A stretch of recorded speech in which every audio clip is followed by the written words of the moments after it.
नमस्कार दोस्तों, stock market studies में फिर से एक बार आपको बहुत बहुत स्वागत है। तो आज मैं फिर से आपके सामने कुछ इंपॉर्टेंस कंपनी का अपडेट शेयर करने वाला हूँ। तो इस वीडियो को पूरा लास्ट तक देखिएगा और अभी तक अपने चैनल को सब्सक्राइब नहीं किया तो जरूर कर लीजिएगा। तो सबसे पहले मैं बात करूंगा राजेश एक्सपोर्ट के बारे में। तो राजेश एक्सपोर्ट लिमिटेड आप सभी जानते हैं, इंडिया की एक देखा जाए तो बहुत पुराना कंपनी है।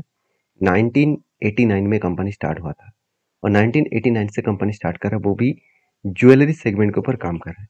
बेसिकली इस कंपनी का जो बिजनेस है वो फुल्ली मतलब एक चेन सिस्टम के माध्यम से कंपनी बिजनेस कर रहा है। मतलब क्या है, कंपनी खुद गोल्ड को माइनिंग भी करते हैं, उसके साथ साथ कंपनी मैन्युफैक्चरिंग भी करते हैं, उसके साथ साथ कंपनी प्रोडक्ट को खुद ही मतलब सेल्स भी करते हैं। तो सब कुछ कंपनी अकेला ही कर रहा है। आप देख सकते हैं कंपनी इज ए गुड मतलब रिफाइनरी, साथ ही साथ manufacture export and gold product, sorry export of gold product, मतलब गोल्ड प्रोडक्ट के ऊपर जितने काम हो सके, जितनी सारे चीज हो सके, वो सब कुछ यहाँ पे देखने को मिलेगा। अगर अगर देखा जाए तो प्रोसेसिंग जो कर रहा है company 35% of gold product in the world, मतलब इन द वर्ल्ड में 35% प्रोसेसिंग इसी कंपनी कर रहा है। तो ये कंपनी के ऊपर एक पॉजिटिव पॉइंट्स है। और कंपनी जो रिफाइनरी कर रहा है, आप देख सकते हैं कंपनी रिसर्च एंड डेवलपमेंट कहाँ पे कर रहा है, बेंगलुरु में। एंड मेन रिफाइनरी जो फैसिलिटीज है इज एट आप देख सकते हैं स्विट्जरलैंड। तो स्विट्जरलैंड में कंपनी का मेन R&D के ऊपर फैसिलिटीज बना के रखे हैं। तो total it has design portfolio of 29,000 active jewellery design. 29,000 से भी ज़्यादा ज्वेलरी डिज़ाइन कंपनी कर चुके हैं एंड सेलिंग भी कर चुके हैं। तो सोचिए कंपनी कितना एक स्ट्रॉन्ग बेस कंपनी यहाँ पे देखने को मिला है। फिर भी ऐसा क्या हुआ, कंपनी के ऊपर लगातार गिरावट का माहौल देखने को मिला। देखिए कंपनी के ऊपर जो प्रोडक्ट है वो उस प्रोडक्ट का लिस्ट भी यहाँ पे दिया गया है। जैसे कंपनी ज्वेलरी हो गया, चेन हो गया, नेकलेस हो गया, साथ ही साथ और भी जितने सारे ज्वेलरी का प्रोडक्ट होते हैं वो सारे के सारे यही कंपनी बनाते हैं। तो चलो अभी देख लेते हैं कंपनी में दिक्कत कहाँ पे है, जिसके कारण कंपनी के शेयर में एक लगातार गिरावट का माहौल जारी है। एक्चुअली कंपनी के अगर सामने से देखेंगे तो उतना खराब कोई भी पॉइंट्स आपको नहीं लगेगा। हाँ, ROC में कमियां है मान लेता हूँ। इनकम साल भर के आपको पॉजिटिव दिखेगा। डेप्थ आपको एकदम कम दिखेगा, ना के बराबर। प्रोमोटर के पास होल्डिंग्स भी मतलब होल्डिंग्स भी अच्छा खासा है। क्विक रेशियो भी 2% के ऊपर है। तो सारे पॉइंट्स, ज़्यादा से ज़्यादा पॉइंट्स आपको पॉजिटिव दिखेगा। तो दिक्कत कहाँ पे है, एक्चुअली दिक्कत है कंपनी के क्वार्टर रिजल्ट में। क्योंकि कंपनी के जो सेल्स है वो बहुत हद तक कम हो चुके हैं और एक्सपेंस मिटाने के बाद कंपनी का नेट प्रॉफिट 366 से लेकर 345 12 एंड अभी करंट में कितना है, -32 करोड़। ओवरऑल कंपनी का जो नेट प्रॉफिट है वो अभी नेगेटिव में चला गया। तो इतने दिनों से तो कंपनी कंटिन्यूसली प्रॉफिट को मेंटेन कर रहा था, फाइनली कंपनी का प्रॉफिट नेगेटिव में चला गया। और यही कारण बेसिस में कंपनी के शेयर प्राइस में एक करेक्शन देखने को मिला। और एक चीज मैं आपको यहाँ पे बता दूं, कंपनी के जो रेशियोज है, वो रेशियोज के बारे में बात करूँ तो कैश कन्वर्जन साइकिल्स सिर्फ 12 दिन है। मतलब यहाँ पे एक गुड पॉइंट सही है कि कंपनी मार्केट में कुछ भी करे, कंपनी मार्केट से पैसा जो कस्टमर का जो प्रोडक्ट बेच रहे हैं वो 12 दिन के अंदर अंदर वो पैसे को वो मार्केट से उठा पा रहे हैं।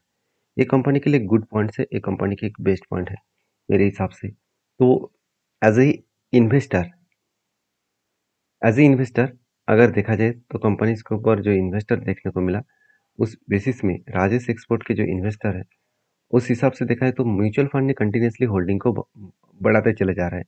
जो म्यूचुअल फंड के पास 0.03% का होल्डिंग था वो आज बढ़ के 0.14% हो चुके हैं। FS के पास पहले 17% होल्डिंग था, वो आज 15% है। प्रोमोटर ने कोई भी माल नहीं बेचा, उल्टा पब्लिक ने कुछ क्वांटिटी को ऐड किया। मतलब हर किसी के पास इस कंपनी का हिस्सेदारी है। अभी एक मजेदार बात मैं आपको पहले बता चुका हूँ, अभी भी बताऊंगा कि लास्ट अगर 5 से 6 मंथ देखेंगे तो सिर्फ मार्च मंथ में कुछ क्वांटिटी सेल अप किया म्यूचुअल फंड ने। बाकी देखिए कंटिन्यूसली इस कंपनी के ऊपर बाइंग करते गए, मतलब कंटिन्यूसली बाई होता गया। ये गुड पॉइंट्स है कंपनीज के लिए। बाकी राजेश एक्सपर्ट के जो टेक्निकली चार्ट पैटर्न है उसके बारे में चर्चा करूँ, वो आप देखेंगे तो कंपनी के ऊपर एक सेलिंग प्रेशर जो है वो कंटिन्यूसली उस सेलिंग को मेंटेन कर रहा है। जिस तरीके से को कंपनी देखिए इस रेंज को ब्रेकआउट करने का कोशिश किया था, उसके बाद नीचे आए, मैंने आपको ये बताया कि वो जिस तरीके से नीचे आ रहा है वो इस लेवल को टच करेगा। 240 से 225 का जो रेंज है, स्ट्रांगली जो सपोर्ट है, इस लेवल तक आ सकते हैं। अगर कंपनी को टॉप लेवल से अगर देखूँ तो ओवरऑल कितना करेक्शन हुआ है। अगर मैं कंपनी के लाइफ टाइम हाई से अगर करंट लेवल तक देखूँ तो कंपनी के ऊपर बिग फॉल हो चुके हैं। तो फॉल कितना है, अगर मैं टॉप लेवल से एक बार करंट लोअर साइड तक देखूँ, अगर मैं एक बार मार्किंग कर लेता हूँ, आप देख सकते हैं 72% के आसपास क्रैश हो चुके हैं। तो एक भारी भरकम गिरावट देखने को मिला। अभी मुझे लगता है इस कंपनी के ऊपर आपको डीपली रिसर्च करके काम करना होगा, क्योंकि मुझे लगता है और भी करेक्शन होने का चांसेस है, क्योंकि ऊपर तो वो जा नहीं पा रहा है, तो और भी ज़्यादा गिरावट का माहौल यहाँ पे देखने को मिल सकता है। तो आपकी क्या राय है, जरूर मुझे कमेंट्स करना। नेक्स्ट जो कंपनी उसका नाम है IEX, तो इंडियन एनर्जी एक्सचेंज। सबसे पहले कंपनी का चार्ट पैटर्न दिखा दो तो एक साल पहले कंपनी का प्राइस 119 के आसपास था। आज कितना है, 180 के आसपास। तो जो लोग मुझे कह रहा है कि कंपनी का वैल्यूएशन क्या सही में है, सस्ते में है, अगर मैं कंपनी के पी रेशियो के बारे में बात करूँ तो 2021 में अक्टूबर मंथ में इसका पी रेशियो था 100 के ऊपर, और आज कहाँ पे है, 50 के नीचे है। मतलब कंपनी के जो पी रेशियो जिस तरीके से लगातार भागते चले जा रहे थे, उस पी रेशियो में एक big fall and big correction देखने को मिला। एक लंबा जर्नी होने के बाद एक बिग करेक्शन हुआ, जहाँ पे शेयर में एक करेक्शन एंड जो पोजीशन है वो डाउन साइड पोजीशन में देखने को मिला। देखिए कभी कभी होता क्या है, कोई भी शेयर अगर भागते चले जा रहा है कभी ना कभी वो गिरेगा, ये बात हमेशा याद रखना। अगर वो small cap and mid cap type company हो तो उनमें से और भी गिरावट का माहौल दिखेगा। हाँ, कंपनी में अगर दम है तो वो फिर से यू टर्न लेकर वही लेवल तक जाएगा और उस लेवल को ब्रेक करेगा। ऐसे बहुत बार हिस्ट्री में देख चुका हूं मैं, और आप भी जाकर चेकआउट कर सकते हैं।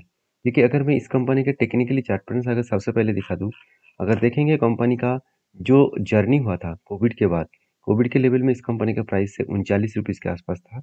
वहाँ से कंपनी जर्नी करके 300 के ऊपर गया, 350 के आसपास गया। तो ये जो जर्नी हुआ था कंपनी के, तो टोटल ओवरऑल 600 से 700% के आसपास कंपनी रिटर्न दिया था। तो मैं पहले ही बोल चुका हूँ, जब कोई कंपनी इस तरीके से रॉकेट की तरह भागता है, वो कभी ना कभी गिरेगा, और गिरने के बाद फिर से वो बाउंस बैक करेगा।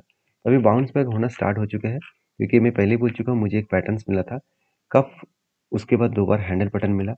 फाइनली यहाँ पे ब्रेकआउट, एक्चुअली इस ब्रेकआउट में कोई काम नहीं होगा, क्योंकि कफ कफ के बाद हैंडल के बाद ब्रेकआउट होना चाहिए। तो ब्रेकआउट हुआ, ब्रेकआउट कंफर्मेशन हुआ, तो इस जगह पे एंटी बना, और एंटी बनने के बाद मैं जो टारगेट लेकर चल रहा हूँ वो मेरा टारगेट होगा 210 रुपीज़।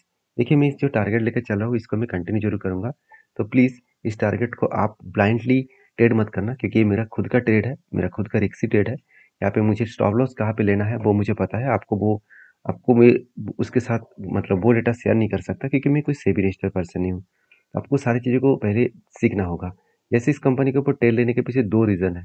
पहले रीज़न आपको बता दूं, कंपनी का जो कैपेक्स है, अगर उस कैपेक्स के बारे में बात करूँ, कंपनी का पिछले साल में कैपेक्स था एकदम 8 करोड़, और इस बार वो ऑलमोस्ट ऑलमोस्ट डबल के आसपास हो चुके हैं। 14 करोड़ के आसपास कैपेक्स देखने को मिला। दूसरी पॉइंट्स, कंपनी की जो ग्रोथ है वो आप देखेंगे तो ROE एंड ROC में बेस्ट ग्रोथ देखने को मिला। डेप्थ एकदम जीरो है, और कंपनी का नेट प्रॉफिट अच्छा खासा देखने को मिला। 76% के आसपास कोई भी कंपनी का नेट प्रॉफिट ग्रोथ हो रहा है, तो मेरे हिसाब से बेस्ट कंपनी का प्रॉफिट ग्रोथ हो रहा है, और यही बेस्ट प्रॉफिट ग्रोथ होने के कारण कंपनी में एक बूस्ट देखने को मिला। तो जो लोग सोच रहे हैं कि इस कंपनी के ऊपर क्या करूं, तो मेरे हिसाब से स्टडी करिए। मैं तो एंटी ले चुका हूँ, मेरा टारगेट इस हाई लेवल तक रहेगा। अगर मेरे एंटी लेवल से एंटी जहाँ पे बना, एक्चुअली उस लेवल से अगर मैं टारगेट तक देखूँ तो ऑलमोस्ट ऑलमोस्ट 26 से 27% के आसपास टारगेट मिलने का चांसेस है। बाकी आपकी क्या राय है, जरूर मुझे कमेंट्स करना। नेक्स्ट जो कंपनी उसका नाम है ITC लिमिटेड। देखिए ITC के ऊपर बहुत सारे लोगों का, आईटीसी कंपनी के ऊपर जो ग्रोथ हो रहा है, जो ग्रोथ के बारे में यहाँ पे बात करूँ, आप देख सकते हैं कंपनी का करंट जो डेटा है उस हिसाब से एफएमसीजी सेगमेंट में बहुत तेजी से ग्रोथ हो रहा है। तो कंपनी का जो ग्रोथ हुआ 2020 में कोविड के टाइम में से 3180 करोड़ के आसपास कंपनी का टोटल ग्रोथ हुआ था। अभी वो बढ़ के कितना हो चुके हैं, 5300 करोड़। तो सोचिए 1.7x का ग्रोथ हुआ है लास्ट 4 ईयर में, सॉरी लास्ट 5 ईयर में। तो कंपनी किस तरीके से 2000 से लेकर 2020 से लेकर 2021, 22, 23 और 24, इस पांचों सालों में कंपनी 1.7x का ग्रोथ किया। तो ऑब्वियसली ये कंपनी का बिग ग्रोथ है। साथ ही साथ कंपनी का रैपिड स्किल अब डिजिटल एंड जो मार्केटिंग है उसके ऊपर 17% से 31% का ग्रोथ हुआ। तो एक अच्छा खासा बूस्ट कंपनी के ऊपर देखने को मिला, जिसके चलते कंपनी के अपकमिंग टाइम्स में और भी ज़्यादा ग्रोथ मिलने का चांसेस है। जैसे आईटीसी के ऊपर मैं हमेशा आपको ये बोल के रखा हूँ कि आईटीसी के ऊपर एक अच्छा खासा बूस्ट मुझे पहले से ही देखने को मिला, जिस कारण की वजह से मैंने आईटीसी के ऊपर ट्रेड भी लिया हूँ। मेरा ट्रेड जो बना था वो कुछ इस लेवल में है, क्योंकि कप विद 100 पैटर्न्स का इस लेवल का ब्रेकआउट हुआ था। तो अराउंड अराउंड मेरा जो ट्रेड है वो करीबन आप बोल सकते हैं 370 रुपीज़ के आसपास है, और जो मैं टारगेट लेके चल रहा हूँ वो करीबन 585 रुपीज़ के आसपास। और ये टारगेट कब होगा वो तो मुझे पता नहीं, मगर कंपनी जिस तरीके से यहाँ पे एक बाउंस किया और उसके बाद रिटेस्ट करके फिर से देखिए एक रेंज के हिसाब से काम कर रहा है। इस रेंज को वो बार-बार, इस रेजिस्टेंस को वो बार-बार फेस करने के लिए जा रहा है। इस रेजिस्टेंस को अगर ब्रेक करे तो एक अच्छा खासा ब्रेकआउट एंड अच्छा खासा टारगेट अचीव होने का चांसेस रहेगा। तो बेसिकली इस कंपनी के ऊपर मेरा जो व्यू है वो मैं आपके साथ शेयर किया हूँ। अब इस कंपनी के ऊपर एक गुड अपडेट है। आईटीसी के ऊपर एक बाइंग टारगेट रखा गया है 517 रुपीज़। देखिए मैं टारगेट लेके चलूँ 585 रुपीज़, और एम जो के आर चौकसी है उन्होंने टारगेट रखा 570 रुपीज़। तो बाकी आपके क्या ओपिनियन है इस कंपनी के ऊपर ज़रूर कमेंट्स करना। नेक्स्ट जो कंपनी है उसके बारे में बात करूँ, उसका नाम है ब्रिज सिक्योरिटीज़। तो ब्रिज सिक्योरिटीज़ के बारे में बात करूँ तो कंपनी जल्द से जल्द आपको स्प्लिट देने जा रहा है, क्योंकि एक के बदले यहाँ पे 10,000 मिलने वाला है। तो क्योंकि फेस वैल्यू ₹10 है, वो इसको ₹1 करने जा रहा है। तो इसके लिए खुश मत हो जाना, क्योंकि कंपनी का मार्केट कैप को देखकर, प्राइस को देखकर ही काम करना। मेरा सब काम था इस कंपनी की इन्फॉर्मेशन देना, आपका काम है उस इन्फॉर्मेशन को वेरीफाई करके काम करना। तो आई होप वीडियो में जानकारी अच्छा मिला होगा। अगर मिला है तो एक लाइक ज़रूर कर देना और चैनल को सब्सक्राइब भी करना। मिलते हैं नेक्स्ट वीडियो में, तब तक के लिए धन्यवाद।